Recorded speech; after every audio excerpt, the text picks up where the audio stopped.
हो चुका आगाज रण का, युग बदलने की तैयारी, जीत उसी की होगी जिसका संघर्ष है जारी।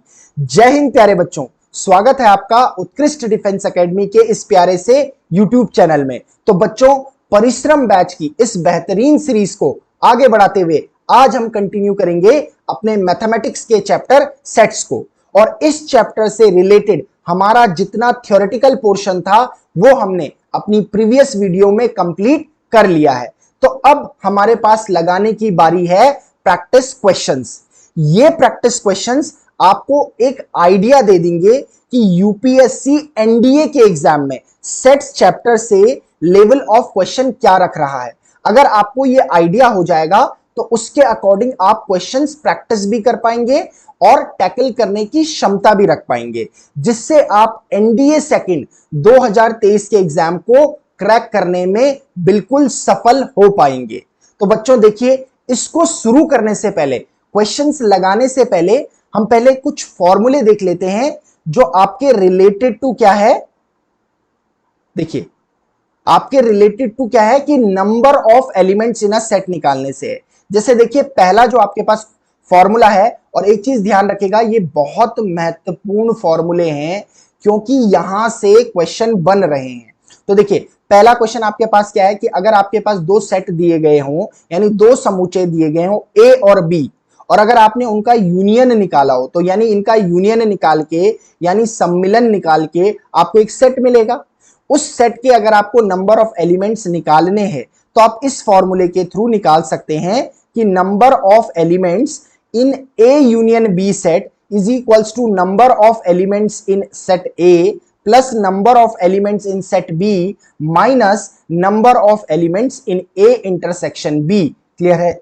अगर इसी इक्वेशन में ए इंटरसेक्शन बी 5 है, यानी ए इंटरसेक्शन बी में कोई भी एलिमेंट नहीं प्रेजेंट है, तो आपके पास फॉर्मूला हो जाएगा कि N A union B is equals to N A plus N B. इसी तरीके से देखिए, मैंने डिफरेंस ऑफ सेट, यानी अगर आप a माइनस बी करते हैं, आपको दो सेट दिए गए a और b, और आप डिफरेंस करते हैं दोनों सेट का, और जो डिफरेंस करने से आपको सेट मिल रहा है, अगर आप वो उसमें नंबर ऑफ एलिमेंट्स निकालने हैं तो कैसे निकलेगा?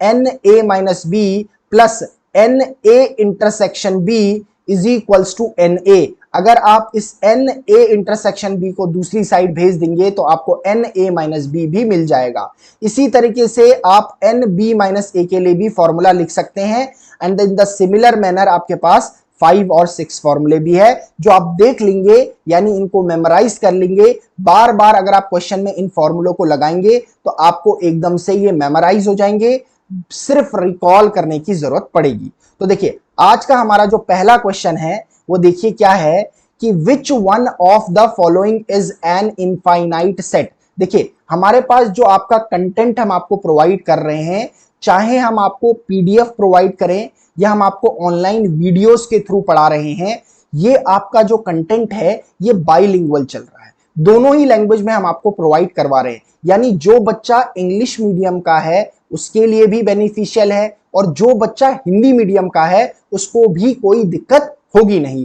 क्योंकि हमारा जो कंटेंट है आपको दोनों लैंग्वेज में, ऐसा नहीं कि कुछ चीजें हम आपको बता रहे हैं हिंदी में और कुछ नहीं बता रहे हैं।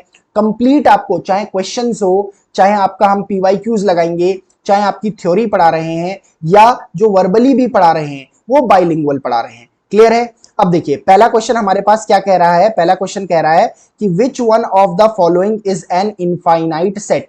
ठीक है, निम्नलिखित में से कौन सा एक अनंत समुच्चय है? पहले ये समझ लेते हैं कि इनफाइनाइट सेट क्या होता है। देखिए, इनफाइनाइट सेट क्या होता है? एक ऐसा सेट, एक ऐसा समुच्चय जिसमें आप नंबर ऑफ एलिमेंट्स यानी अवयवों की संख्या को काउंट नहीं कर सकते हैं, गिन नहीं सकते हैं, वो सेट कहलाता है इनफाइनाइट सेट। यानी हम क्या नहीं कर सकते हैं? Number of elements, number of elements को काउंट नहीं कर सकते हैं। कैन नॉट बी काउंटेड, ऐसे सेट को कहते हैं हम इनफाइनाइट सेट और अनंत समुच्चय। अब जो आपने फाइनाइट सेट देखा था वो एक ऐसा सेट होता है जिसमें आप नंबर ऑफ एलिमेंट्स यानी अवयवों की संख्या को काउंट कर सकते हो। क्लियर है? देखते हैं जरा क्या क्या दे रखा है हमें। The set of human beings on earth, पृथ्वी पर मनुष्यों का समूह। देखो, हम किसी भी कंट्री की जनसंख्या हर बार काउंट होती रहती है, तो इसका मतलब है कि नंबर ऑफ ह्यूमन बीइंग्स तो हम कैलकुलेट कर पाते हैं। क्लियर है? तो ये आपके पास इनफाइनाइट सेट तो नहीं हो सकता, क्योंकि इसमें हम काउंट कर सकते हैं। अगर इस सेट में हम नंबर ऑफ ह्यूमन बीइंग्स को रखें तो दैट कैन बी काउंटेड, उसे काउंट कर सकते हैं, गिन सकते हैं। तो ये तो नहीं हो सकता आपके पास। अब कह रहा है कि the set of water drops in a glass of water, यानी एक गिलास पानी में पानी की बूंदों का समूह। अब देखिए, सोच रहे हैं अगर हम इसे, तो हम सोचते हैं करके कि अब जो पानी उसमें रखा हुआ है उसकी तो बहुत सारी बूंदें होंगी, बट वो काउंटेबल है, उसे हम काउंट कर सकते हैं। क्लियर है? तो ये भी नहीं होगा हमारे पास। उसके पास है the set of trees in a forest, बिल्कुल काउंट कर सकते हैं। हम ये काउंट कर सकते हैं कि किसी भी फॉरेस्ट में, किसी जंगल में पेड़ों का समूह, यानी कितने पेड़ लगे हुए हैं किसी एरिया में, ये हम काउंट कर सकते हैं। दिस इज काउंटेबल, यानी गिना जा सकता है। तो ये भी हमारे पास क्या नहीं है? अनंत समुच्चय नहीं है, यानी इनफाइनाइट सेट नहीं है। लास्ट हमारे पास है जो बच रहा है, अब होना डी ही चाहिए ऑप्शन, जो कि आंसर इसका भी है। अब देखिए, जो प्राइम्स होते हैं, यानी प्राइम्स क्या होते हैं आपके पास? अभाज्य संख्याएं होती है। क्या होती है आपके पास? अभाज्य संख्याएं होती है। मैंने आपको अभाज्य संख्याओं के बारे में पहले भी बता रखा है। अभाज्य संख्याएं क्या होती है? वे संख्याएं होती है जो एक या इटसेल्फ से डिविजिबल है। यानी ये संख्याएं ऐसी संख्याएं हैं, जैसे अगर मैं इसका सेट बनाऊं, प्राइम नंबर्स का सेट बनाऊं, तो ये होता है 2, 3, 5, 7 एंड सो ऑन। अगर आप इस सेट में एलिमेंट्स को देखोगे तो ये ऐसे एलिमेंट्स है जिनको आप एक से या इनसे ही डिवाइड दे सकते हो कंप्लीटली, बाकी किसी नंबर से नहीं दे सकते। अब ये जो सेट बनता है ये इनफाइनाइट है, इसमें हम गिन नहीं सकते कि कितने नंबर्स यहां पर आएंगे, कितने एलिमेंट्स आएंगे। तो जो हमारे पास अभाज्य संख्याओं का समुच्चय होता है वो हमारे पास अनंत समुच्चय यहां पर होगा। तो इसका ऑप्शन डी करेक्ट आंसर होगा। क्लियर है? अगला क्वेश्चन देखिए हमारे पास क्या कह रहा है। सेकंड क्वेश्चन है, for non empty subsets A, B, C of a set X such that A union B is equals to B intersection C, which one of the following is the strongest inference that can be derived? यानी क्या कह रखा है कि किसी समुच्चय X में कुछ रिक्त समुच्चय A, B, C, कुछ क्या दे रखे हैं हमारे पास? कुछ नॉन एम्प्टी। ये रिक्त समुच्चय नहीं होना चाहिए था, रिक्त समुच्चय तो ये गलत दे दिया है। Non empty subset, non empty जो होता है, नॉन एम्प्टी का मतलब होता है कि जिसमें हमारे पास रिक्त समुच्चय ना प्रेजेंट हो। ये गलत दे दिया है वर्ड यहाँ पर, यानी रिक्त समुच्चय नहीं होगा, कुछ रिक्त समुच्चय नहीं, यानी अर्थात यहाँ पर क्या कह रहा है? नॉन एम्प्टी सबसेट्स का मतलब है कि जो हमारे पास क्या ना हो? रिक्त ना हो, खाली ना हो। ठीक है? ए बी सी इस तरीके से दिए गए हैं कि A union B is equals to B intersection C। तो निम्नलिखित में से कौन सा सबसे मजबूत निष्कर्ष निकाला जा सकता है? आपको क्या क्या इंफॉर्मेशन दे रखी है ये देख लेते हैं। आपको बोला हुआ है कि जो A यूनियन B है वो इक्वल टू है B इंटरसेक्शन C के। ठीक है? और आपको तीन एलिमेंट्स दे रखे हैं, तीन सेट दे रखे हैं A B C, जो क्या है? नॉन एम्प्टी है। नॉन एम्प्टी का मतलब है कि एम्प्टी नहीं है, खाली नहीं है। क्लियर है? ठीक है? किसी एक्स के हैं ये, किसी एक्स के, यानी ए क्या है? ए एक्स से बिलोंग कर रहा है, बी भी एक्स से बिलोंग कर रहा है और सी भी एक्स से बिलोंग कर रहा है। अब एक चीज ध्यान रखना बच्चों, बहुत इजी सा क्वेश्चन है। अगर A union B is equals to B union B intersection C है, तो ये कंडीशन तभी पॉसिबल है जब ए के एलिमेंट्स बी में प्रेजेंट हो और बी के एलिमेंट्स सी में प्रेजेंट हो, यानी ए के एलिमेंट्स बी में समाहित हो और बी के एलिमेंट सी में समाहित हो। यह कंडीशन तभी पॉसिबल है।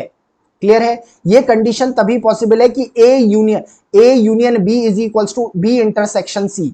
ये कंडीशन तभी पॉसिबल है, मैंने कहा, जब ए के एलिमेंट्स बी में कंटेन करेंगे, बी के एलिमेंट्स सी में कंटेन करेंगे। और ऐसा कब होता है? जब A is a subset of B होगा और B is a subset of C होगा। तो सीधे सीधे मैंने इसका आंसर निकाल दिया है, जो कि मेरे को ऑप्शन नंबर डी दिख रहा है।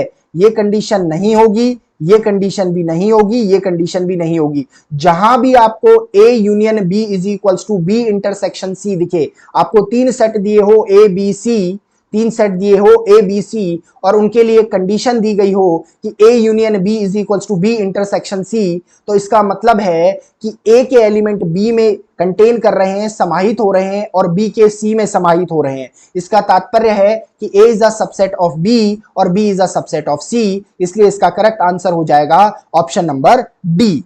अगला क्वेश्चन हमारे पास है इफ पी। देखिए, ये जो आपका यूपीएससी देखो इसी टाइप के क्वेश्चंस आपके एनडीए के एग्जाम में रखता है। आप प्रीवियस ईयर के क्वेश्चन देखिए जरा, ये पूरा जो एनालिसिस किया गया है, लास्ट 15 इयर्स का एनालिसिस किया गया है, उसके बेसिस पर हमने क्वेश्चंस को यहां पर रखा हुआ है कि एनडीए के एग्जाम में यूपीएससी किस लेवल के क्वेश्चन दे रहा है इस चैप्टर से। हो सकता है किसी चैप्टर से थोड़े टफ क्वेश्चंस भी रखता हो, बट इस चैप्टर से इसी लेवल के क्वेश्चंस रखे जा रहे हैं। क्लियर है? इनको आप प्रैक्टिस कर लेंगे तो आपको एक आइडिया मिल जाएगा। देखिए क्वेश्चन नंबर 3 क्या कह रहा है कि P is equals to 3m such that m belongs to capital N। अब देखिए कैपिटल N क्या होता है? हमारे पास नेचुरल नंबर होता है, प्राकृतिक संख्या होता है। और कोई दूसरा सेट हमें दे रखा है Q is equals to 3 raise to the power n such that n belongs to n। Then तो क्या P is subset of Q है? क्या Q is subset of P है? क्या P is equals to Q है? क्या P union Q is equals to N है हमारे पास? क्लियर है? तो देखिए जरा, पहले P सेट को देख लेते हैं। अब देखो P सेट को मैं किस में बना लेता हूं। देखो P मेरे को किस में दे रखा है? हमारे पास सेट बिल्डर फॉर्म में दे रखा है। क्लियर है? कंडीशन के साथ दे रखा है, तो सेट बिल्डर फॉर्म है हमारे पास, यानी हमारे पास क्या है? समुच्चय निर्माण रूप में दे रखा है। अब मैं इसको किस में कन्वर्ट कर दूंगा? मैं इसको रोस्टर फॉर्म में कन्वर्ट कर दूंगा। क्लियर है? किसमें कन्वर्ट कर रहा हूं? रोस्टर फॉर्म में कन्वर्ट कर रहा हूं, यानी सारणीबद्ध रूप में कन्वर्ट कर रहा हूं, टेब्यूलर फॉर्म में कन्वर्ट कर रहा हूं। तो इससे क्या हो जाएगा? मेरे लिए इजी हो जाएगा ऑप्शन चेक करना। अब देखो जरा, मेरे पास क्या दे रखा है? यहाँ पर 3m दे रखा है, और m क्या है? मेरे पास एक नेचुरल नंबर है। नेचुरल नंबर कहां से शुरू होते हैं? 1 से शुरू होते हैं। 1 2 3 4 5, यानी नेचुरल नंबर मेरे पास जो सेट होता है वो मेरे पास कैसा दिया रहता है? 1 2 3 4 and so on up to infinity तक दिया रहता है। क्लियर है? तो अगर मेरे पास ये नेचुरल नंबर है तो इसका मतलब m की जगह पे मैं क्या रखता जाऊंगा? पहले 1 रखूंगा, फिर 2 रखूंगा, फिर 3 रखूंगा, फिर 4 रखूंगा। इस तरीके से मैं p सेट को जनरेट कर लूंगा, रखते हुए चले जाते हैं। अगर m इज इक्वल्स टू 1 है तो पहला एलिमेंट 3 हो गया। अगर m इज इक्वल्स टू 2 है तो दूसरा एलिमेंट 6 हो गया। अगर m इज इक्वल्स टू 3 है तो तीसरा एलिमेंट 9 हो गया। अगला एलिमेंट हमारे पास 12 हो जाएगा। अगला एलिमेंट मेरे पास 15 हो जाएगा। इस तरीके से हमारे पास इसमें भी हमारे पास इनफाइनाइट नंबर्स हो जाएंगे। इसी तरीके से Q को देखो जरा, Q में क्या दे रखा है? Q दे रखा है 3 raise to the power n such that n belongs to capital N, यानी ये 3 raise to the power n condition दे रखी है और बोल रखा है ये जो स्मॉल n है ये कैपिटल N को बिलोंग करता है, यानी प्राकृतिक संख्याओं को बिलोंग करता है। इसको भी रख के देखते हैं। अगर 3 रेज की पावर 1 होगी तो 3 आ जाएगा। क्लियर है? 2 होगी इसकी पावर तो हमारे पास क्या आ जाएगा? 9 आ जाएगा। अगर 3 होगी तो 27 आ जाएगा, और अगर मैं 4 रख दूंगा तो 81 आ जाएगा। इसी तरीके से इसमें भी हमारे एलिमेंट्स चलते रहेंगे। अच्छा, अब क्या निकाल कर देखते हैं जरा। हमारे पास अगर तुम देखोगे तो क्या देखोगे कि हमारे पास Q के देखो जरा, Q के हमारे पास 3 आ रहा है, मेरे पास 9 आ रहा है, मेरे पास 27 आ रहा है मेरे पास, और 81 आ रहा है मेरे पास। क्लियर है? अब देखो अगर मैं इसको करते हुए जाऊं, इसको देखो 3 आ रहा है ना? ये मेरे पास आ रहा है 3 आ गया मेरे पास। देखो 9 आ रहा है मेरे पास, 27 आ रहा है मेरे पास। अब देखो Q के मेरे पास जो एलिमेंट्स है, Q के जो एलिमेंट्स है वो सारे के सारे मेरे को P में मिल जाएंगे, बिल्कुल मिलेंगे। अगर आप P को आगे सॉल्व करते रखोगे तो आपको P में Q के सारे एलिमेंट्स मिलना शुरू हो जाएंगे, यानी Q जो है आपका Q के एलिमेंट सारे P में प्रेजेंट होंगे, यानी हमारे पास क्या होगा, Q के सारे अवयव P में उपस्थित होंगे। तो जिससे क्या हो जाएगा, Q मेरा क्या हो जाएगा, Q is subset of P हो जाएगा। क्लियर है? आप फिर से देख लो, मैंने दोनों को जो मुझे सेट बिल्डर फॉर्म में दे रखे थे सेट्स, उनको मैंने रोस्टर फॉर्म में लिख दिया। अब मुझे पहला जो सेट P मिल रहा है उसको देखो और Q को देखो। देखो 3 मेरे को किस में मिल रहा है, P में मिल रहा है, 9 मेरे को P में मिल रहा है, 27 भी आगे इस P में मिलेगा, 81 भी इस आगे इस P में मिलेगा। आप रखते हुए जाओ, क्यों? क्योंकि आप क्या करोगे, 9 3 27 करोगे यहां पर, क्योंकि क्या है आपके पास n क्या है, n अगर आप n 9 ले लोगे तो 9 3 27 करोगे, 27 आपको मिल जाएगा, मिलेगा आपको, बिल्कुल मिलेगा आपको, है ना। इसके बाद और आगे आप करते जाओगे तो आपको क्या मिल जाएगा, 81 भी मिलेगा और इसके सारे एलिमेंट मिलेगा। यानी Q के सारे अवयव P में प्रेजेंट है। जब Q के सारे अवयव P में प्रेजेंट है तो Q is a subset of P हो जाएगा। क्लियर है? तो हमारे पास कौन सा ऑप्शन सही हो गया, ऑप्शन नंबर बी हमारे पास करेक्ट आंसर हो गया। इसके बाद बात करते हैं अगले क्वेश्चन की, बात करते हैं। देखो क्या बोल रखा है, क्वेश्चन नंबर 4 क्या बोल रखा है, कह रहा है कि consider the following statements, in statements को कंसिडर करना है। Any set A is comparable with itself, ठीक है। जीरो एक सेट दे रखा है जिसमें एलिमेंट एक जीरो है, इज अ सिंगलटन सेट, एक एकल समुच्चय है। 5 दे रखा है एक सेट में, इज एन एम्प्टी सेट दे रखा है। यानी क्या बोला हुआ है, निम्नलिखित कथनों पर विचार करें, कोई भी समुच्चय ए स्वयं से तुलनीय है। क्लियर है? एक सेट दे रखा है जिसमें एक अवयव दे रखा है जीरो, एक एकल सेट है यानी एकल समुच्चय है। और एक सेट दे रखा है जिसमें 5 दे रखा है एक एलिमेंट और उसे बोला एक रिक्त समुच्चय है। तो इनमें से कौन सा स्टेटमेंट सही होगा, पहला, दूसरा, तीसरा, चौथा। First and second are true, यानी पहला और दूसरा क्या है, सत्य है। आगे भी इसी तरीके से ऑप्शन दे रखे हैं, चलो चेक करते हैं। पहला ऑप्शन हम देखेंगे जरा, ये बोल रहा है कि any set A is comparable with itself, यानी कोई सेट एक ए अगर मेरा है तो वो क्या है, कह रहा है ये ए के तुलनीय है। तुलनीय मतलब उसके बराबर है, उसके बराबर है, यानी ए के सारे एलिमेंट ए में कंटेन कर रहे हैं।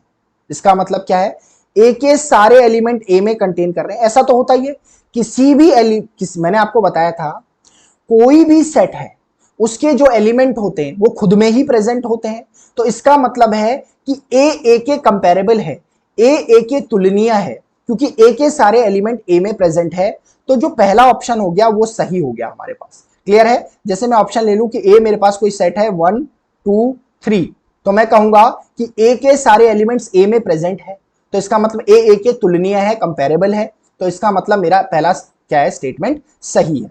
दूसरा क्या कह रहा है कि मुझे एक सेट दे रखा है जिसमें मुझे एलिमेंट दे रखा है 0 और ये कह रहा है सिंगलटन सेट है ये, यानी एकल समुच्चय है। अब एकल समुच्चय की डेफिनेशन क्या होती है सॉरी, एकल समुच्चय की डेफिनेशन क्या होती है, सिंगलटन सेट वो सेट है, मैंने आपको बताया था, जिसमें मात्र एक एलिमेंट प्रेजेंट होता है, यानी it consists only one element. और आपको दिखाई दे रहा है कि इस सेट में एक ही एलिमेंट है जो कि 0 है, तो इसका मतलब है दूसरा भी आपका बिल्कुल सही है। अब अगला क्या कह रहा है, अगला कह रहा है हमारे पास जो सेट दे रखा है, थर्ड में हमारे पास जो सेट दे रखा है वो दे रखा है, ऐसा सेट दे रखा है कर्ली ब्रैकेट्स के अंदर 5 लिखा हुआ है।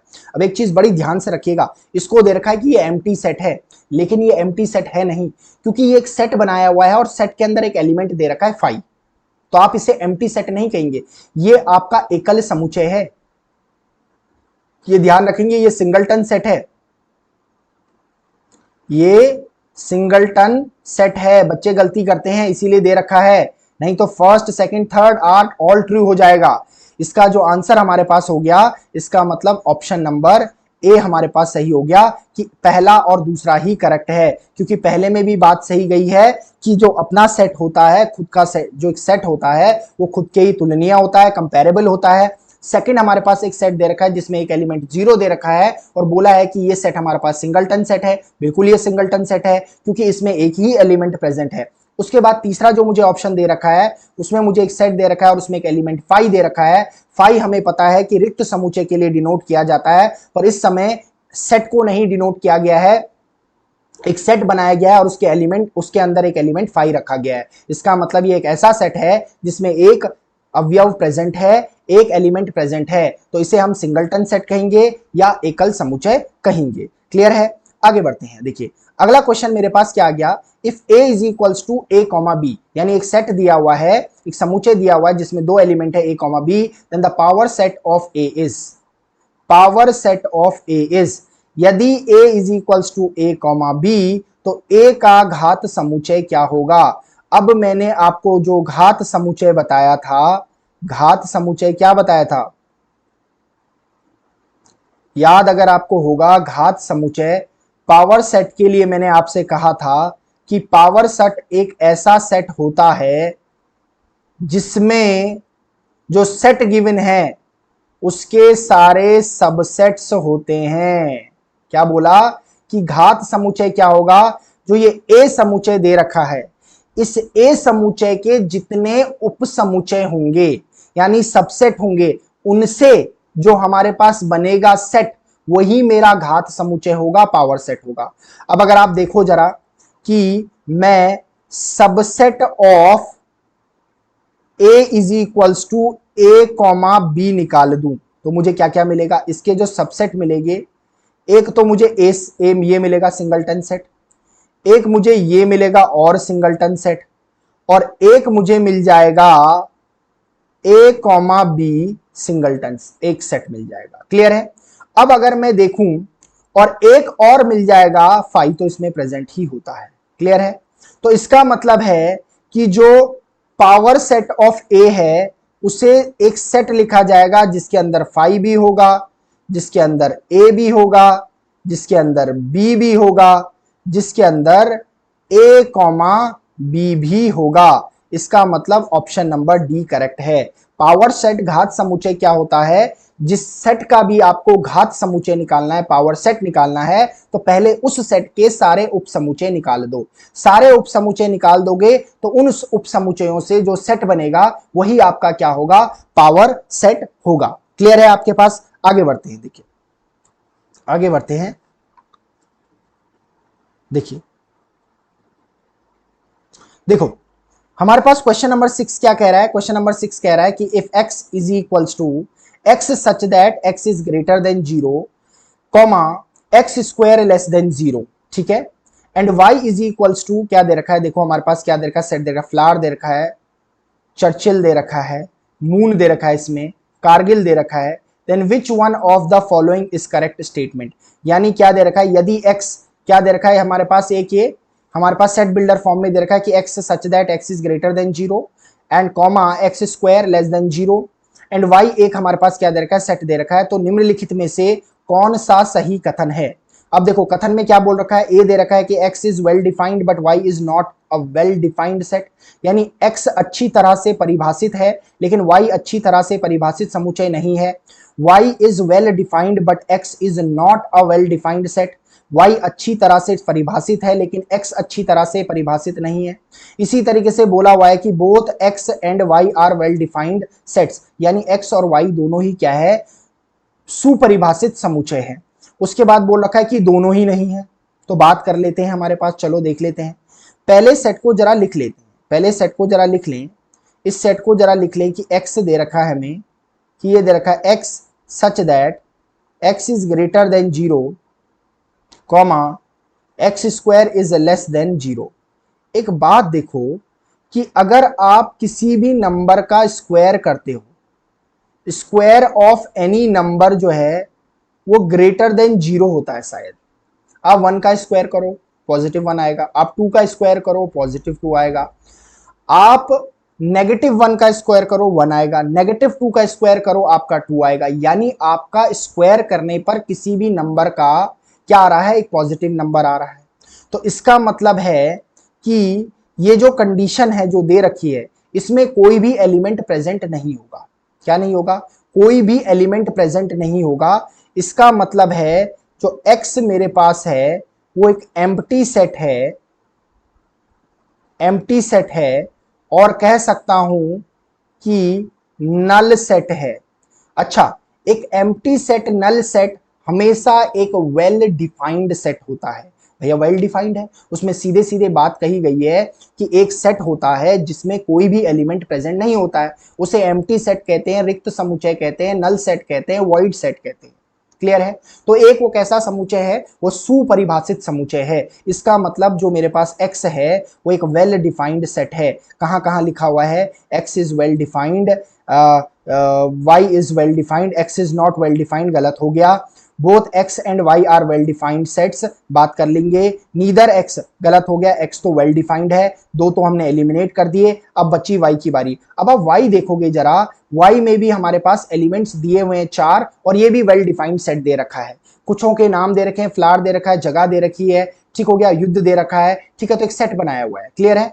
तो ये भी हमारे पास क्या है, y भी जो मेरे पास है ये भी एक वेल डिफाइंड सेट है। तो इसका मतलब है कि मेरा ऑप्शन नंबर सी करेक्ट है कि x और y दोनों ही वेल डिफाइंड सेट है, सुपरिभाषित समुच्चय है। क्वेश्चन नंबर 7 की तरफ को चलते हैं। क्वेश्चन नंबर 7 कह रहा है कि the fourth quadrant is the set, चतुर्थ चतुर्थांश समुच्चय है। अच्छा देखिए, बढ़िया क्वेश्चन है। यानी जो फोर्थ क्वाड्रेंट है अगर उसको सेट के रूप में निरूपित किया जाए तो कैसे किया जाएगा। अच्छा देखो, हमें ये पता है कि अगर मैं ये इन कोऑर्डिनेट्स को बनाऊं तो मेरे को पता है कि ये फर्स्ट क्वाड्रेंट है, ये मेरे पास सेकंड क्वाड्रेंट है, द्वितीय चतुर्थांश है, तृतीय चतुर्थांश है, थर्ड क्वाड्रेंट है और फोर्थ है हमारे पास। अगर देखोगे तो ये जो मेरे पास होता है ये x x डैश एक्सिस होती है और ये y y डैश एक्सिस होती है। अब यहां से ये मेरे पास ओरिजिन होता है, इस ओरिजिन से x की तरफ को सारी पॉजिटिव वैल्यू, इस x डैश की तरफ को सारी नेगेटिव वैल्यू, यहां से इस y की तरफ को सारी पॉजिटिव वैल्यू, इस y डैश की तरफ को सारी नेगेटिव वैल्यू। यहां पर अब अगर किसी कोऑर्डिनेट को मैं यहां पर डिनोट करूं तो x, y के टर्म्स में लिखा जाता है। तो यहां पर मेरे पास x किस एक्सिस में, पॉजिटिव में है और जो y है वो भी पॉजिटिव में, तो इसके कोऑर्डिनेट पॉजिटिव पॉजिटिव हो जाएंगे। यहां पर अगर आप देखोगे तो x मेरे पास नेगेटिव में है लेकिन y मेरे पास पॉजिटिव में है। यहां देखोगे अगर आप मेरे पास तो x भी नेगेटिव में है और y भी नेगेटिव में है। और यहां देखोगे तो x क्या है, पॉजिटिव में है और y नेगेटिव में है। जरा देखें जरा कि फोर्थ क्वाड्रेंट में क्या होना चाहिए कि x पॉजिटिव होना चाहिए और y नेगेटिव होना चाहिए। यानी x पॉजिटिव होने का मतलब है कि x का ग्रेटर देन 0 होना, y नेगेटिव होने का तात्पर्य है कि y का लेस देन 0 होना। देखें जरा ये condition, x is greater than 0, y is greater than 0, eliminate कर दो। x y के फॉर्म में x is less than 0, x is less than 0 नहीं हो सकता है, लेस देन 0 का मतलब नेगेटिव हो जाएगा और x पॉजिटिव होता है चतुर्थ चतुर्थांश में। लास्ट सी मेरे पास क्या कह रहा है, x इज ग्रेटर देन 0, बिल्कुल सही है, y इज लेस देन 0, बिल्कुल हमें हमारा आंसर मिल गया ऑप्शन नंबर सी कि x, y, x greater than 0 यानी क्या होगा, x पॉजिटिव होगा और y less than 0, y negative होगा। तो ये फोर्थ क्वाड्रेंट मेरे पास होगा, option number C correct answer होगा। क्लियर है? आगे हम चलते हैं, हमारे पास देखो क्या बोल रहा है कि if A B and C are subsets of universal set then which one of the following is not correct. ये क्या बोल रहा है कि यदि ए बी और सी एक सार्वत्रिक समुच्चय के उप समुच्चय हैं तो निम्नलिखित में से कौन सा सही नहीं है। क्या बोला गया है, सही नहीं है। तो एक बात ध्यान रखिए कि यूनिवर्सल सेट क्या होता है, वो सेट होता है जिसमें बाकी सारी सेटों के सारे एलिमेंट्स प्रेजेंट होते हैं। क्लियर है? यूनिवर्सल सेट हमारे पास क्या है, वो सेट है जिसमें बाकी सेटों के सारे एलिमेंट्स प्रेजेंट होते हैं। हमें 3 सेट दिए हुए हैं, ए बी सी 3 सेट दिए हुए हैं, तो ए बी सी सेट के सारे एलिमेंट्स इस यूनिवर्सल सेट में प्रेजेंट होंगे। क्लियर है? कौन सा सही नहीं है? अब पहला ऑप्शन देखो जरा, A union B intersection C, ये क्या हो रहा है, A union B intersection A union C. एक बात देखो जरा, ये हमने पढ़ा था, ये शायद मेरे डिस्ट्रीब्यूटिव लॉ को फॉलो कर रहा है, तो ये तो गलत नहीं है। डिस्ट्रीब्यूटिव लॉ को फॉलो कर रहा है, ये तो सही है। अच्छा इसको देखूं जरा मैं, A union B union C, A union C intersection B union C, बिल्कुल सही। ये भी अगेन मेरे पास किसका फॉलो कर रहा है, डिस्ट्रीब्यूटिव लॉ को फॉलो कर रहा है। मैंने आपसे कहा था इन सारे प्रॉपर्टीज को, थ्योरम्स को याद करोगे, ये भी डिस्ट्रीब्यूटिव लॉ को फॉलो कर रहा है। अच्छा अगर मैं इसमें देखूं जरा मेरे पास कि इसमें देखा जाए जरा कि 2 ऑप्शन मेरे पास बच रहे हैं, इनमें से कोई गलत होने की पॉसिबिलिटी हो सकती है। देखिए इनमें से कोई गलत होने की पॉसिबिलिटी हो सकती है। अब ये ए प्राइम जो लिखा हुआ है ना, इसका मतलब है कि ए कॉम्प्लीमेंट। अब ए कॉम्प्लीमेंट से रिलेटेड मेरे पास देखो जरा कि A complement intersection A union B लिखा हुआ है, बी, अच्छा ये सही है, ये सही है। अगर आप रूल्स में जाकर देखोगे जो मैंने आपको कराए थे, ये सही है। इसका मतलब ये गलत हो गया, सी ऑप्शन आपका गलत हो गया। पहले दो आपके डिस्ट्रीब्यूटिव प्रॉपर्टी को शो कर रहे हैं, पहले दो आपकी डिस्ट्रीब्यूटिव प्रॉपर्टी को शो कर रहे हैं, जो कि बिल्कुल सही है। ये आपका क्या है, कॉम्प्लीमेंट के लिए बिल्कुल सही है, मैंने आपको कराया हुआ है, तो ये आपके पास सही होगा। बाकी ये सी ऑप्शन आपका गलत ऑप्शन होगा। यहां पर आगे बढ़ते हैं। क्वेश्चन नंबर 9 देखो आपके पास। क्वेश्चन नंबर 9 क्या कह रहा है, एक सेट दिया हुआ है, एक सेट में आपको लैम्डा दिया हुआ है और लैम्डा कॉमा म्यू दिया हुआ है। एक चीज बड़ी ध्यान रखिए कि आपको ए एक सेट दिया हुआ है, लैम्डा कॉमा म्यू, क्लियर है, इस तरीके से दिया हुआ है। अब अगर मैं आपसे पूछूं इसमें नंबर ऑफ एलिमेंट्स कितने हैं, अगर आप मुझे इसे नंबर ऑफ एलिमेंट्स बता दो, कितने नंबर ऑफ एलिमेंट्स होंगे, तो आसानी हो जाएगी इसमें आपको पावर सेट निकालने के लिए। पावर सेट का तो मैंने अभी अभी बताया कि आप सबसेट निकाल दो सेट के, क्या निकाल दो, सबसेट निकाल दो सेट के, आपको पावर सेट मिल जाएगा। ध्यान रखना इसमें आपके दो एलिमेंट है, ये एक सेट है जिसमें आपके दो एलिमेंट है। तो अगर आपको number of elements in power set निकालने हैं तो क्या करोगे, सबसेट आपको निकालने, और नंबर ऑफ सबसेट कैसे पता चलते हैं, 2 raise to the power n, यानी 2 रेज टू दी पावर 2 करोगे 4, यानी आपको जो है 4 मिलेंगे। देखो जरा, अब मैं इसके सबसेट लिख लेता हूं पहले। सबसेट इसके क्या होंगे, एक तो हमारे पास 5 हो जाएगा, एक मेरे पास लैम्डा स्वयं हो जाएगा, क्लियर है, एक लैम्डा मेरे पास खुद हो जाएगा, एक मेरे पास हो जाएगा एक ही मैंने एलिमेंट का लैम्डा कॉमा म्यू हो जाएगा, और एक इसका सबसेट हो जाएगा लैम्डा कॉमा म्यू, एक ये भी हो जाएगा। इसका मतलब है पावर सेट ऑफ ए क्या हो जाएगा, वो हो जाएगा एक एलिमेंट 5 हो जाएगा, एक एलिमेंट लैम्डा हो जाएगा, एक एलिमेंट हमारे पास क्या है लैम्डा कॉमा म्यू हो जाएगा, और एक एलिमेंट आपके पास क्या हो जाएगा lambda comma mu bracket close. तो आपके पास कौन सा ऑप्शन दिख रहा है ऐसा, देखेंगे जरा, 5 लैम्डा, अच्छा लैम्डा कॉमा म्यू, देखो ये आपके पास आ गया, ये आ गया आपके पास सी ऑप्शन आ गया, 5 lambda comma mu, lambda comma mu आपके पास हो गया। क्लियर है आपको यहां से, ठीक है। तो पावर सेट में आपको क्या करना है, सिर्फ उस सेट के क्या निकाल दो, सबसेट्स निकाल दो, you will get your power set. Clear है। क्वेश्चन नंबर 10 की तरफ को चलते हैं। क्वेश्चन नंबर 10 कह रहा है which one of the following is a null set, निम्नलिखित में से कौन सा एक शून्य समुच्चय है। ठीक है, शून्य समुच्चय यानी जिसमें जो ट्रू कंडीशन ना गिवन हो। मैंने क्या कहा था कि जो ट्रू कंडीशन ना गिवन हो। अगर ये मेरे पास दे रखी है, मेरे पास 4 ऑप्शंस दे रखे हैं, इसमें चारों में मुझे क्या दे रखा है, सेट बिल्डर फॉर्म दे रखा है, और सेट बिल्डर फॉर्म क्या लेके आता है, कंडीशन लेके आता है। ये सारी मुझे कंडीशंस दे रखी है।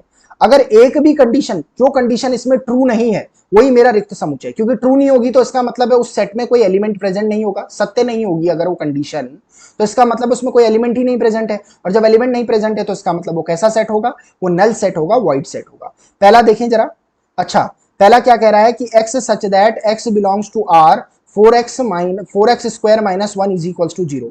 अच्छा r क्या आपके पास यहाँ पे रियल नंबर है, वास्तविक संख्या है, रियल नंबर है, वास्तविक संख्या। इसके अंदर सारी संख्याएं आती है, आपके नेचुरल नंबर्स आते हैं, होल नंबर आता है आपके पास, आपका रेशनल नंबर आता है, इरेशनल नंबर आते हैं, इंटीजर्स आते हैं, सारे के सारे इस रियल नंबर के अंदर आते हैं। अच्छा अब देखो जरा, 4x स्क्वायर माइनस 1, अब x r को बिलोंग कर रहा है, तो क्या मैं x इज इक्वल्स टू 1/2 ले सकता हूं, तो 4 इंटू 1/2 का square minus 1 is equals to 0 होता है। कंडीशन सेटिस्फाई हो रही है, यानी मुझे x की एक ऐसी वैल्यू 1/2 मिल रही है जिसके लिए ये कंडीशन सेटिस्फाई हो रही है। इसका मतलब ये तो नल सेट नहीं है, क्योंकि इसमें एक एलिमेंट तो मुझे मिल गया 1/2। जब एक एलिमेंट मिल गया है तो आपके पास और भी एलिमेंट हो सकता है मिल जाए, और सिर्फ अगर एक ही एलिमेंट रह जाएगा तो ये नल क्या हो जाएगा, सिंगलटन सेट हो जाएगा, एकल सेट हो जाएगा हमारे पास। क्लियर है। तो इसका मतलब ये तो हमारे पास क्या नहीं है, ये पहला ऑप्शन ए शून्य समुच्चय नहीं है। अगला देखो, x such that x belongs to n, x एक नेचुरल नंबर को बिलोंग कर रहा है, x is odd, x plus 3 is even करके देख लेते हैं, x ऑड है, देखते हैं ऑड नंबर ले लेते हैं, 1 ले लेते हैं, 1 प्लस 3 इज इक्वल्स टू 4 आ रहा है, और 4 कैसा नंबर है, इवन नंबर है, यानी x इज इक्वल्स टू 1। किसी एक वैल्यू के लिए तो ये कंडीशन सेटिस्फाई हो रही है, और किसी एक के लिए भी कंडीशन सेटिस्फाई हो जाए तो वो रिक्त समुच्चय नहीं हो सकता, क्योंकि एटलीस्ट 1 तो उसमें है, बाकी तो जो आएगा आएगा, 1 तो उसमें है हमारे पास। क्लियर है? अगली कंडीशन देखते हैं, तो इसका मतलब ये भी नहीं है हमारे पास क्या, नल सेट नहीं है। हम देख लेते हैं सी को, देख लेते हैं सी में क्या कह रहा है कि x such that x belongs to r, x real number को बिलोंग कर रहा है, और x square is less than 3। फंस गया यहां पर ये, x square is less than 3। भैया किसी भी रियल नंबर का अगर आप स्क्वायर करोगे, अच्छा x square is less than 3 कह रहा है, ठीक है, हो सकता है x square is less than 3 हो सकता है, क्योंकि अगर आप 1 का स्क्वायर करोगे तो यू विल गेट 1, अगर आप 1 का स्क्वायर करोगे तो you will get 1 which is less than 3। तो ये भी मेरे पास क्या है, सही कंडीशन है, इसमें भी मुझे एक एलिमेंट मिल रहा है, तो ये भी गलत हो जाएगा हमारे पास। अब देखो इसको, देखो जरा इस कंडीशन को देखो, हमारे पास डी को, इसमें बोला है x square is less than 0, जो कि पॉसिबल ही नहीं है। भैया किसी का भी स्क्वायर करोगे वो 0 से कम नहीं होगा, 0 से कम होने का मतलब है वैल्यू का नेगेटिव आना। अब मैं 1 का स्क्वायर करूंगा तो 1 मिलेगा, 2 का स्क्वायर करूंगा तो 2 मिलेगा, 1/2 का स्क्वायर करूंगा तो 1/4 मिलेगा, पॉजिटिव वैल्यू ही मिलेगी। इवन अगर आप नेगेटिव नंबर्स का भी स्क्वायर करें तो you will again get a positive number. तो क्या आपके पास सही हो जाएगा, नल सेट कौन सा हो जाएगा, डी, क्योंकि ये कंडीशन सत्य नहीं है, ट्रू नहीं है। क्लियर है? आगे बढ़ते हैं क्वेश्चन नंबर 11 पे। क्वेश्चन नंबर 11 क्या कह रहा है, if a set A contains 3 elements, ठीक है, another set B contains 6 elements, then what is the minimum number of elements in A union B can have। देखो अभी अभी ये क्वेश्चन हमने पीछे फॉर्मूला पढ़ा, यदि एक सेट A में 3 तत्व हैं और दूसरे सेट B में 6 तत्व हैं, यानी 6 अवयव हैं, तो A हमें क्या निकालना है, N of A union B। A union B का फॉर्मूला देखा है, number of elements in A plus number of elements in B minus number of elements in A intersection B. अभी अभी फॉर्मूला पड़ा हुआ है। एन ए मुझे कितना दे रखा है, 3 दे रखा है, एन बी मुझे कितना दे रखा है, 6 दे रखा है, एन ए इंटरसेक्शन बी, यानी अगर आप देखोगे तो मैक्स टू मैक्स मैक्सिमम जो, अब देखो ए इंटरसेक्शन बी का क्या मतलब है, ए इंटरसेक्शन बी का मतलब है कि ए और बी में जो उभयनिष्ठ अवयव है।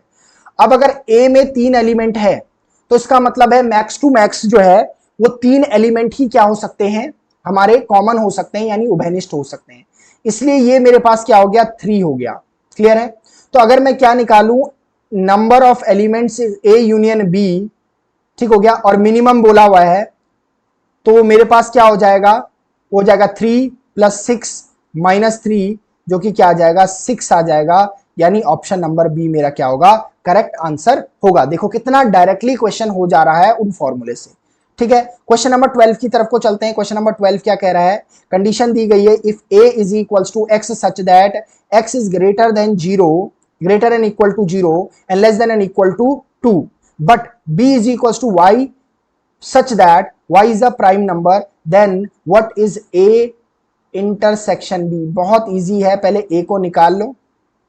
a क्या बोला हुआ है, x से बड़ा है और 0 के बराबर है, कर देते हैं 0 है, इसका मतलब एक नंबर, इन दोनों के बीच के नंबर भी है, 1 भी है, इसका मतलब लेस देन 2 है, 2 भी है और 2 से छोटा भी है। ये मेरे पास a सेट में है। b सेट क्या कह रहा है, b कह रहा है कि y is a prime number, y आपका क्या है, एक प्राइम नंबर है। क्लियर है, y एक प्राइम नंबर है। अब अगर मैं प्राइम नंबर निकालूं तो वो क्या आ जाएगा, 2 आ जाएगा, ठीक है, 3 आ जाएगा, 5 आ जाएगा, 7 आ जाएगा, 11 आ जाएगा, और इस तरीके से प्राइम नंबर चलता रहेगा। अब अगर मैं क्या निकालूं कि a इंटरसेक्शन b निकालूं, तो a इंटरसेक्शन b में आपको दोनों ही सेटों में सिर्फ 2 एक ऐसी संख्या है जो आपको क्या दिखाई दे रही है, कॉमन दिखाई दे रही है, उभयनिष्ठ दिखाई दे रही है। तो इसका मतलब ऑप्शन नंबर सी करेक्ट हो गया। ऐसे क्वेश्चन में आप डायरेक्टली क्या निकाल दो, उनका रोस्टर फॉर्म निकाल दो, और रोस्टर फॉर्म निकालते ही आपको इंटरसेक्शन या यूनियन में से जो भी चीज चाहिए वो आपको मिल जाएगी। क्वेश्चन नंबर 13 देखो आपके पास, क्वेश्चन नंबर 13 कह रहा है the number of non empty subsets of A B C D is, ठीक है, A B C D is, क्या बताना है इसमें, ए बी सी डी एक समुच्चय दे रखा है कि गैर रिक्त उप समुच्चय की संख्या बताओ। मैंने आपको बताया था कि नंबर ऑफ सबसेट्स जो है, नंबर ऑफ सबसेट्स जो है वो आपके 2n से निकलते हैं, जहां n is equals to number of elements होता है। क्लियर है? अच्छा, अब इसमें मेरे को कितने एलिमेंट दिखाई दे रहा है? मेरे को 4 एलिमेंट दिखाई दे रहे हैं, यानी n इज इक्वल्स टू 4 हो गया हमारे पास। यानी मैं नंबर ऑफ सबसेट्स जो निकाल सकता हूं यहां पर, वो निकलेगा 2 की पावर 4। 2 की पावर 4 का मतलब है 2 गुणा 2 गुणा 2 गुणा 2, 2 दूनी 4, 4 दूनी 8, 8 दूनी 16। अब देखो क्या आंसर आ रहा है, 16 आ रहा है आंसर। लेकिन एक चीज बड़ा ध्यान रखना है, यहां पर बच्चा गलती करता है, क्योंकि 16 ऑप्शन में दिया हुआ है तो एकदम डी की तरफ को जाएगा। इसमें बोला है कि क्या निकालो, the number of non empty subsets. अब देखो, क्योंकि जब हम सबसेट लिखते हैं तो हम सबसेट में नल को भी इंक्लूड करते हैं, यानी रिक्त समुच्चय को भी इंक्लूड करते हैं। क्लियर है? लेकिन इसने साफ बोला हुआ है कि वो नंबर ऑफ एलिमेंट्स निकालो जो गैर रिक्त उप समुच्चय की संख्या है।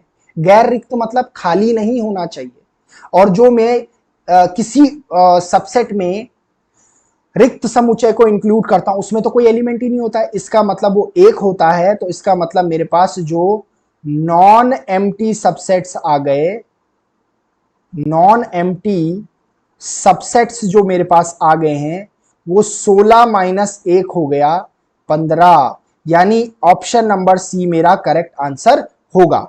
उसके बाद चलते हैं क्वेश्चन नंबर 14 पे। क्वेश्चन नंबर 14 क्या रहा है, ए मेरे पास गिवन है, बी भी गिवन है सेट, सी भी गिवन है, then what is the cardinality of A cross B intersection A cross C. यदि ए एक सेट है, बी एक सेट है और सी एक सेट है, तो ए क्रॉस बी, ए गुणा बी इंटरसेक्शन यानी सर्वनिष्ठ ए गुणा बी की कार्डिनैलिटी क्या होगी? कार्डिनैलिटी होती है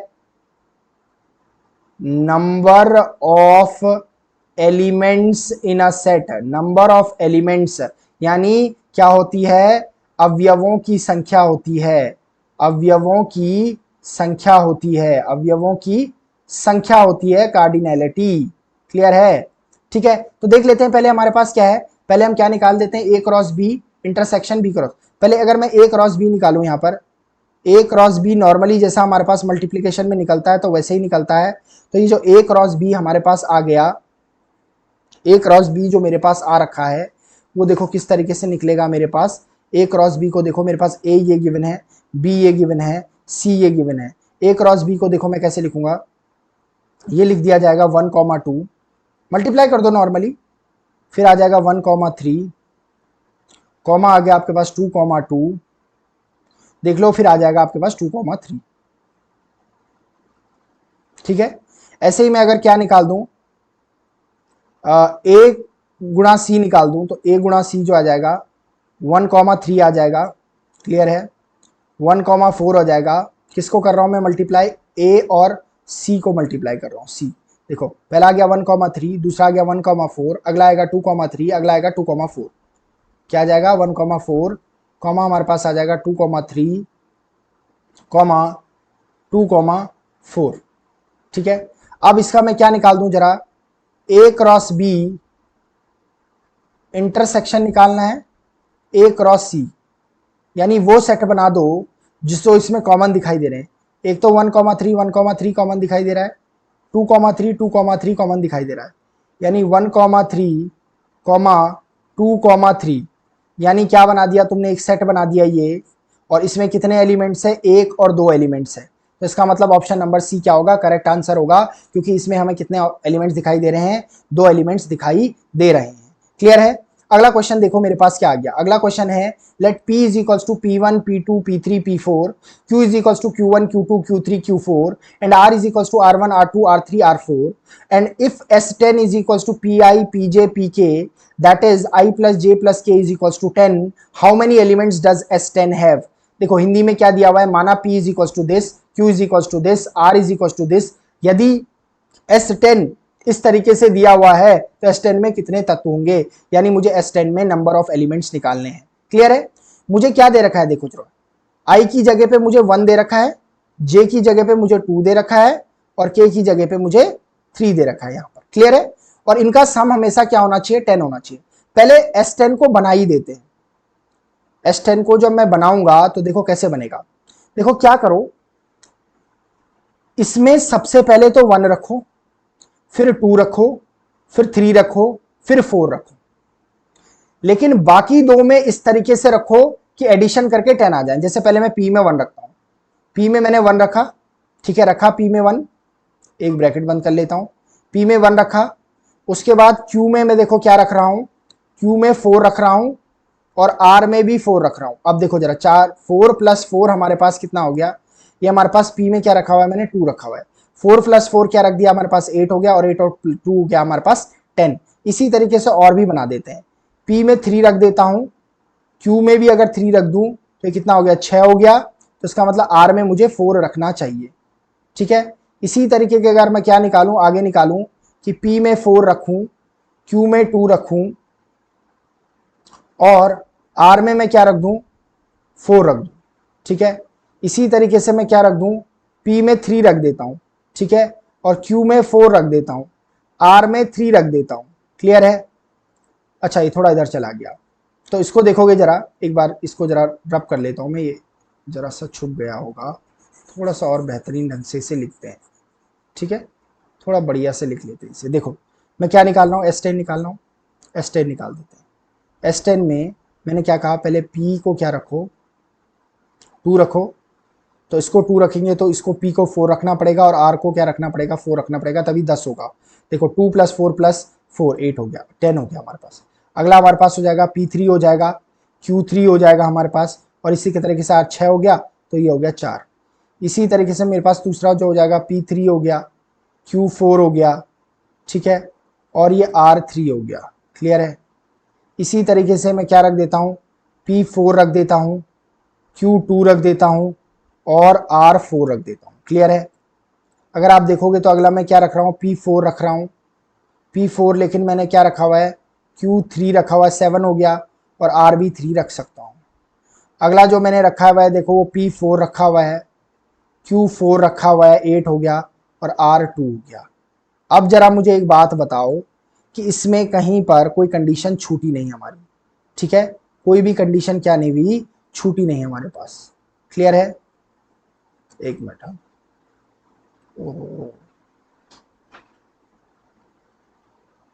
ठीक है, कोई भी कंडीशन छूटी नहीं हमारे पास। कौन सा क्वेश्चन आ गया? क्वेश्चन नंबर कौन सा चल रहा था? यस, 15 हमारे पास चल रहा था, है ना? 15, क्वेश्चन नंबर 15 चल रहा था। तो कितने हो गए हमारे पास? 1 2 3 4 5 6 हो गए। यानी मुझे क्या मिला है? S10 में 6 एलिमेंट्स मिल गए हैं। क्लियर है? कितने एलिमेंट्स मिल गए? 6 एलिमेंट्स मिल गए, और सारी वैल्यूज मैंने यहीं से रखी हुई है। आपको बस सिर्फ सेट बनाने थे, लेकिन इस तरीके से बनाने थे, I प्लस जे प्लस के इज इक्वल्स टू 10 हमेशा होना चाहिए। अगले क्वेश्चन की तरफ को चलते हैं, क्वेश्चन नंबर 16। क्वेश्चन नंबर 16 क्या कह रहा है? देखो x आपको एक सेट दे रखा है जिसमें एलिमेंट दे रखे हैं 1 2 3 4 5 6 7 8 9 10। बी द यूनिवर्सल सेट, क्या दे रखा है? एक सार्वत्रिक समुच्चय दे रखा है। ए में हमारे पास ये दे रखा है, बी ये दे रखा है, और ठीक है बी दे रखा है। Then A intersection B is equal to निकालना है हमें, ए इंटरसेक्शन बी निकालना है। इंटरसेक्शन बी निकालना बहुत इजी हो जाएगा, ए इंटरसेक्शन बी ही तो निकालना है। ए इंटरसेक्शन बी हमारे पास निकाल देते हैं, चलो, नहीं ए इंटरसेक्शन बी नहीं, ए प्राइम इंटरसेक्शन बी प्राइम निकालना है। अच्छा जी, ठीक है, चलो ये निकाल देते हैं, कोई दिक्कत नहीं है।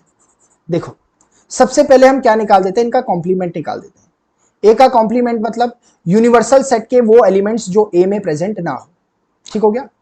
यूनिवर्सल सेल के वो प्रेजेंट, यानी यूनिवर्सल सेल के वो सारे एलिमेंट लिख दूंगा जो 2 4 6 प्रेजेंट ए में प्रेजेंट है, तो ये यहां नहीं होने चाहिए। तो इसका मतलब हो गया 1 हो गया वो, 3 हो गया वो, 5 हो गया वो, 7 हो गया, 8 9 10।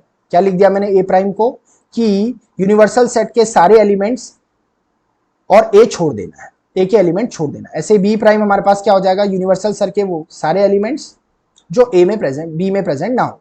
बी में क्या क्या प्रेजेंट है? 1 3 7 प्रेजेंट है, तो 2 आ गया, 4 आ गया, 5 आ गया, 6 आ गया, 8 आ गया, 9 आ गया, 10 आ गया। क्लियर है। अब मैं अगर ए प्राइम इंटरसेक्शन बी प्राइम निकालूं तो मतलब ये जो ए कॉम्प्लीमेंट बी कॉम्प्लीमेंट है, यानी ए जो मेरे पास क्या है पूरक है और बी का जो पूरक है, इन दोनों में उभयनिष्ठ अवयव निकाल दो। क्या क्या है इनमें कॉमन, देखोगे जरा। 1 2 नहीं, 1 नहीं है, 3 नहीं है, 5 है। 5 दिखाई दे रहा है आपको, 8 दिखाई दे रहा है, 9 दिखाई दे रहा है, 10 दिखाई दे रहा है। इसका मतलब है option number C is correct option. 5 8 9 10। मैंने क्या किया, मुझे एक सेट दे रखा था एक्स जो कि क्या है, एक यूनिवर्सल सेट है, सार्वत्रिक समुच्चय है, और ए और बी दो और सेट दे रखे थे। ए और बी का मैंने क्या निकाला, पहले कॉम्प्लीमेंट निकाला और उनका फिर यूनिवर्सल निकाल दिया। इजी सा क्वेश्चन ही हमारे पास था। क्वेश्चन नंबर 17 हमारे पास आ गया। देखो क्वेश्चन नंबर 17 क्या कह रहा है, let S be a set of all distinct numbers of the form P by Q. ठीक है, मतलब एक कोई सेट है जिसमें हमारे पास पी बाई क्यू क्या है के फॉर्म में सेट के एलिमेंट्स प्रेजेंट है, लेकिन डिस्टिंक्ट है, सारे अलग अलग है सारे। ठीक हो गया। पी क्यू किसको बिलोंग कर रहे हैं, 1 2 3 4 5 6 को बिलोंग कर रहे हैं। What is the cardinality of the set S, यानी जो पी बाई हमारे पास कोई क्या दे रखा है, सेट दे रखा है एस, उसमें जितने भी एलिमेंट्स है वो पी बाई क्यू के फॉर्म में होने चाहिए और पी और क्यू की वैल्यू ये रखनी चाहिए, लेकिन डिस्टिंक्ट होने चाहिए, अलग अलग होने चाहिए। क्लियर है। और फिर हमें कार्डिनैलिटी निकालनी है उस सेट एस की। तो पहले सारे एलिमेंट निकाल देते हैं। देखो जरा इसको कैसे करेंगे। फॉर पी बाई क्यू, देखो फॉर पी बाई क्यू क्या करते हैं कि पहली कंडीशन ले लेते हैं कि p इज इक्वल्स टू 1। अगर p इज इक्वल्स टू 1 होगा तो q इज इक्वल्स टू हमारे पास क्या हो जाएगा, 1 हो जाएगा, 2 हो जाएगा, 3 हो जाएगा, 4 हो जाएगा, 5 हो जाएगा, 6। 1 क्यों होगा, क्यों 1 अपॉन 1 लिख सकते हैं। तो मेरे पास number of elements p by Q के फॉर्म में क्या हो जाएंगे, p बाई क्यू के फॉर्म में जो मेरे पास सेट आ जाएगा वो क्या आ जाएगा, p बाई क्यू के फॉर्म में जो सेट आ जाएगा वो क्या आ जाएगा, 1 बाई 1 आ जाएगा 1, फिर आ जाएगा 1 बाई 2, फिर आ जाएगा 1 बाई 3, फिर आ जाएगा 1 बाई 4 और फिर आ जाएगा 1 बाई 5 यानी 1 बाई 6 भी आ जाएगा। अच्छा, इसका मतलब है number of elements in p by Q मेरे पास क्या हो गए यहाँ पर, 1 2 3 4 5 6, 6 हो गए, यानी इस केस में मेरे पास 6 हो गए। अच्छा, अगर मैं p की वैल्यू को 2 रख दूं, ठीक है, तो q की वैल्यू क्या हो जाएगी, देखो चेंज वो नहीं होना चाहिए हमारे पास 135 135, यानी हमारे पास क्या नहीं होना चाहिए। अगर मैं देखो 2 को इंक्लूड करता ना तो 2 बाई 2 1 आ जाता मेरे पास, जो कि पहले हो चुका है। अगर मैं मान लो कि मैंने किसको इंक्लूड नहीं किया हुआ, 4 को इंक्लूड करता मैं तो 2 बाई 4 हो जाता, 2 बाई 4 मतलब 1 बाई 2 हो जाता और 1 बाई 2 आ रखा है, इसलिए उसने बोला है डिस्टिंक्ट एलिमेंट्स। तो मैं इस तरीके से कंडीशन बना रहा हूं सो दैट कि मेरा वो एलिमेंट ना आए। इसका मतलब है इसके क्या आ जाएगा, मेरे पास p बाई क्यू वाले फॉर्म जो आ जाएंगे वो क्या आ जाएंगे, वो आ जाएगा, एक मेरे पास आ जाएगा 2 आ जाएगा, एक 2 बाई 3 आ जाएगा और एक p बाई क्यू यानी 2 बाई 5 आ जाएगा। यानी इसका मतलब है number of elements in p by Q हमारे पास क्या हो जाएंगे, 3 हो जाएंगे। क्लियर है। इसको जरा यहां लिख लेता हूं, ठीक है। अगला मेरे पास देखो जरा, इसके बाद मैं p को 3 ले लेता हूं और p को 3 लूंगा तो 2 को 2 3 2 को अगर ले लूंगा तो 2 बाई 3 हो जाएगा। 2 बाई 3 आ तो नहीं रहा है, 2 बाई 3 आ रहा है, तो इसका मतलब इसे नहीं ले सकते, 2 को नहीं ले सकते, 2 को नहीं ले सकते, 2 बाई 3 आ रहा है। तो देखो, तो इसका मतलब इसे मैं क्या ले सकता हूँ, q इज इक्वल्स टू 1 ले सकता हूँ, 2 ले सकता हूँ, 4 ले सकता हूँ, 5 ले सकता हूँ। यानी p बाई क्यू के जो फॉर्म में आ जाएंगे वो मेरे पास क्या आ जाएंगे, देखो एक आ जाएगा 3 आ जाएगा, एक 3 बाई 2 आ जाएगा, एक 3 बाई 4 आ जाएगा, बिल्कुल आ जाएगा, एक 3 बाई 5 आ जाएगा। क्लियर है। ऐसे ही देखो मेरे पास क्या आ गए यहाँ पर, number of elements in p by Q कितने आ गए, 1 2 3 4 आ गए। क्लियर है। अब मैं क्या लिखूं, p इज इक्वल्स टू 4 रख के देखता हूं, p इज इक्वल्स टू 4 रख के देखता हूं तो q इज इक्वल्स टू हमारे पास क्या आ जाएगा, 1 3 1 3 5 आ जाएगा। इसका मतलब p बाई क्यू क्या हो जाएगा, P बाई क्यू हो जाएगा 4 हो जाएगा, 4/3 हो जाएगा, 4/5 हो जाएगा। यानी number of elements in P by Q क्या आ जाएंगे, 3 आ जाएंगे। तो देखो जरा मेरे पास ये कंडीशन आ गई है, ठीक है, इसको भी अलग रख लेते हैं। अब देखो इसी तरीके से P इज इक्वल्स टू अगर मैं क्या रखूं 5 रखूं तो मुझे Q को क्या रखना पड़ेगा, Q को देखो यहां पर रखना पड़ेगा 1 भी रख सकते हैं, 2 भी रख सकते हैं, 3 भी रख सकते हैं, 4 भी रख सकते हैं, हाँ 5 नहीं रख सकते 6, क्योंकि 5/5 1 हो जाएगा। ठीक है, तो P बाई क्यू मेरे पास यहां पर क्या हो जाएगा, P बाई क्यू हो जाएगा 5 हो जाएगा, 5/2 हो जाएगा, 5/3 हो जाएगा, 5/4 हो जाएगा एंड 5/6 हो जाएगा। यानी इस केस में number of P by Q जो हमारे पास एलिमेंट्स होंगे 1 2 3 4 5 हो जाएंगे। क्लियर है। इसी तरीके से अगर मैं P इज इक्वल्स टू 6 रखूं तो मेरे पास Q क्या आ जाएगा 1,5 आ जाएगा, सिर्फ यही आएगा। इसका मतलब है कि एक तो 6 आएगा और एक 6/5 आएगा, यानी n P by Q is equals to हमारे पास यहां से कितना आ जाएगा 2 आ जाएगा। तो कार्डिनैलिटी क्या हो जाएगी, कार्डिनैलिटी यानी नंबर ऑफ एलिमेंट्स जो हो जाएंगे क्या आ रहे हैं मेरे पास, पहले 6 आ रहे हैं, फिर प्लस करेंगे कितने आ रहे हैं 3 आ रहे हैं, ठीक है, फिर कितने आ रहे हैं 4 आ रहे हैं, फिर अगेन 3 आ रहे हैं, फिर मेरे पास कितने आ रहे हैं +5 आ रहे हैं और +2 आ रहे हैं। इसको अगर ऐड करेंगे तो 6 9 10 13 16 21 23 आ रहा है। कितना आ रहा है 23 आ रहा है। तो इसका मतलब ऑप्शन नंबर 20 का करेक्ट आंसर हो गया। देखो थोड़ा सा टफ क्वेश्चन था, ट्रिकी क्वेश्चन था, लेकिन क्या है कि हो जाएगा। कार्डिनैलिटी नंबर ऑफ आपके जो एलिमेंट्स है वही होता है। क्लियर है, नंबर ऑफ एलिमेंट्स जो होता है वही होता है। तो देखो आपके पास क्या है कि एक सेट S था जिसमें आपने क्या करने थे, सारे डिस्टिंक्ट नंबर्स निकालने थे P बाई क्यू के फॉर्म में। तो कितने थे हमारे पास, यानी इसकी कार्डिनैलिटी निकालनी थी। और P बाई क्यू के फॉर्म में जब मैंने निकाला तो देखो मेरे पास क्या आया, पहले 6 आए, फिर मेरे पास 3 आए, फिर मेरे पास 4 आए, फिर मेरे पास 3 आए, फिर मेरे पास 5 आए, फिर मेरे पास 2 आए। तो इनका सम किया तो मेरे पास 23 मिल गया। इसका मतलब 23 is the correct answer. Question number 18 आ जाते हैं। क्वेश्चन नंबर 18 क्या कह रहा है, if a is equal to x belongs to capital R, x square 6x minus 7 is less than 0 and b is equal to x belongs to capital R, x square plus 9x plus 14 is greater than 0, then which of the following is are correct.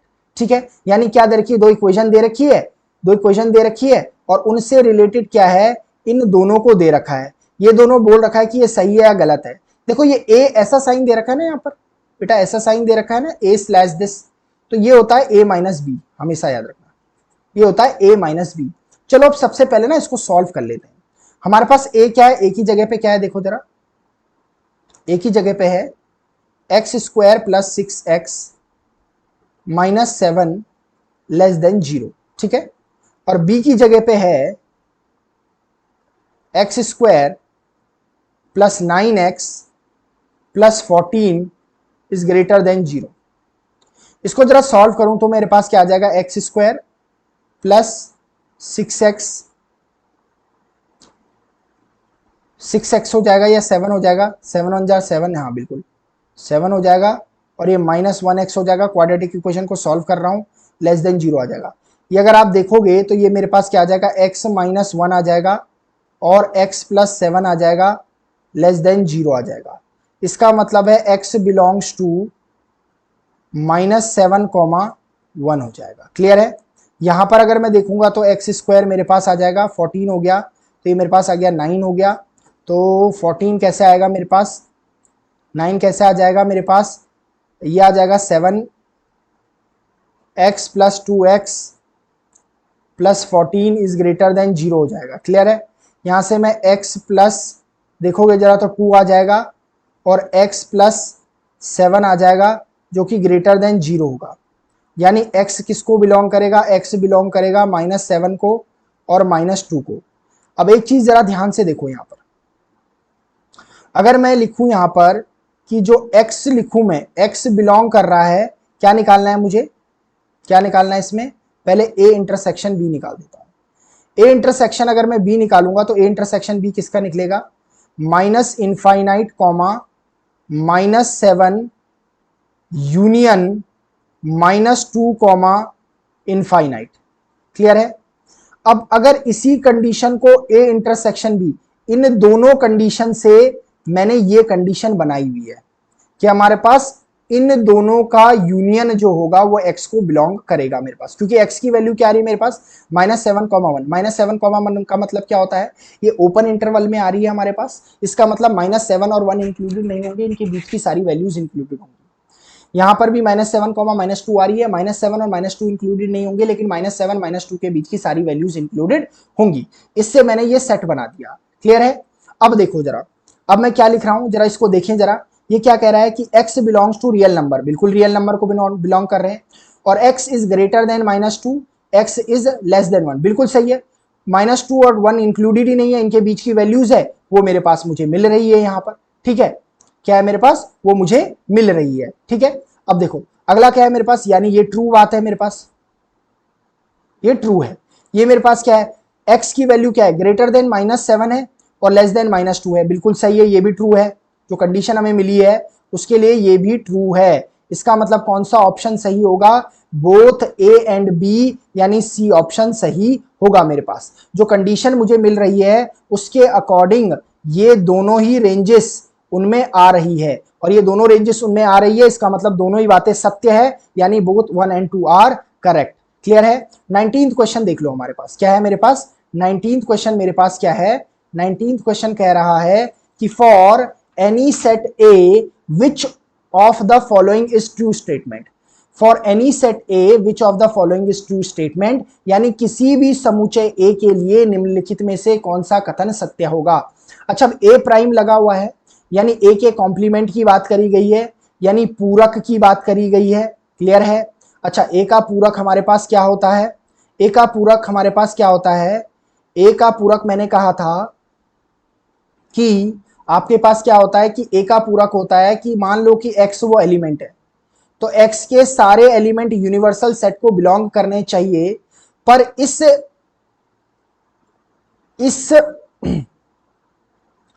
ए के element नहीं होने चाहिए। यानी A complement का मतलब होता है कि यूनिवर्सल सेट के वो सारे एलिमेंट जो ए में प्रेजेंट ना हो। इसीलिए क्या लिखा हुआ है कि x belongs to universal set and x should not belong to A. Clear है? क्लियर बात बोली मैंने क्या कहा कि आपका क्या होता है ए कॉम्प्लीमेंट या ए का पूरक क्या होता है, कि आपका ए पूरक होता है कि यूनिवर्सल सेट के सार्वत्रिक समुच्चय के वो सारे अवयव जो ए में उपस्थित ना हो, ए में प्रेजेंट ना हो, तो वो हमारे पास क्या कहलाता है, ए प्राइम कहलाता है, ए कॉम्प्लीमेंट कहलाता है, जो कि आपको ऑप्शन नंबर बी में दिखाई दे रहा होगा। तो यही मेरा सही होगा। लास्ट मेरे पास क्वेश्चंस देखो, मैंने 20 क्वेश्चंस यहां पर रखे हुए हैं, तो उसका लास्ट क्वेश्चन हमारे पास है कि if A is the set of all positive integers. Clear है? ए किसका सेट है, पॉजिटिव इंटीजर्स का सेट है, and B is the set of all negative integers, B जो सेट है ऑल नेगेटिव इंटीजर्स का सेट है, then A union B, A union B आपका क्या होगा, ए यूनियन बी आपके पास क्या होगा, क्या वो the set of all integers होगा। अच्छा, यूनियन का मतलब होता है कि ए और बी के, ए पॉजिटिव इंटीजर्स है तो बिल्कुल अलग, बी नेगेटिव इंटीजर्स है तो बिल्कुल अलग, तो यानी ए के जो एलिमेंट्स है वो सारे लिखे जाएंगे ए यूनियन बी में, बी के जो एलिमेंट्स है वो सारे लिखे जाएंगे ए यूनियन बी में। क्लियर कट बात है? तो the set of all integers, यानी देखो पॉजिटिव इंटीजर भी लिखे जा रहे हैं, नेगेटिव इंटीजर भी लिखे जा रहे हैं ए यूनियन बी में, यानी इसमें पॉजिटिव इंटीजर भी आएंगे और नेगेटिव इंटीजर भी दोनों आ जाएंगे, लेकिन एक पॉइंट है कि इसमें जीरो इंक्लूड नहीं हो रहा है, क्योंकि पॉजिटिव इंटीजर्स में और नेगेटिव इंटीजर्स में जीरो की कोई बात ही नहीं की गई है। उसमें आपका पॉजिटिव इंटीजर में +1 है, +2 है, +3 है, +4 है and so on. Negative integer में -1 है, -2 है, -3 है एंड सो ऑन। लेकिन क्या इंटीजर्स में जीरो इंक्लूड नहीं होता है? बिल्कुल इंक्लूड होता है। तो इसका मतलब पहला ऑप्शन तो गलत हो गया मेरे पास, क्योंकि इसमें जीरो इंक्लूड होगा, तो ये ए यूनियन बी नहीं हो सकता। The set of all integers excluding zero मिल गया मुझे, यानी सारे इंटीजर्स का सेट लेकिन जीरो उसमें प्रेजेंट ना हो। बिल्कुल यही है मेरे पास ए यूनियन बी, तो मेरे पास बी ऑप्शन क्या हो जाएगा, मेरा करेक्ट ऑप्शन हो जाएगा।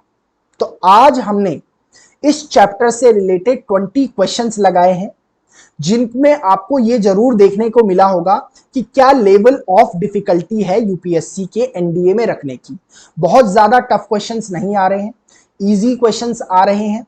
अभी जब हम थोड़ा बहुत वेन डायग्राम के क्वेश्चंस लगाएंगे तो वहां पर थोड़ी आपको डिफिकल्टी देखने को मिलेगी, पर जो ये आपके अभी तक के क्वेश्चन थे इनमें एक दो ऐसे क्वेश्चंस थे जो शायद ही परेशान करेंगे, लेकिन बाकी सारे बहुत इजीली टैकल हो जाएंगे। क्लियर है? तो एक वीडियो हम और लेके आएंगे इसके लिए प्रैक्टिस क्वेश्चंस में, सो दैट मैं वेन डायग्राम को भी इसको इंक्लूड कर सकूं, क्योंकि देखो आपका सेट तो सेट के टाइप्स वगैरह तो इंक्लूड हो ही गए हैं बहुत सारे, और आपका जो अलजेब्रा थी वो भी इंक्लूड हो रही है, इंपॉर्टेंट फॉर्मूले भी इंक्लूड हो रहे हैं। तो कोशिश करूंगा कि नेक्स्ट वीडियो में वेन डायग्राम और इनका ही मिक्सअप लेके आऊं, सो दैट आपको एक वैरायटी मिल जाए।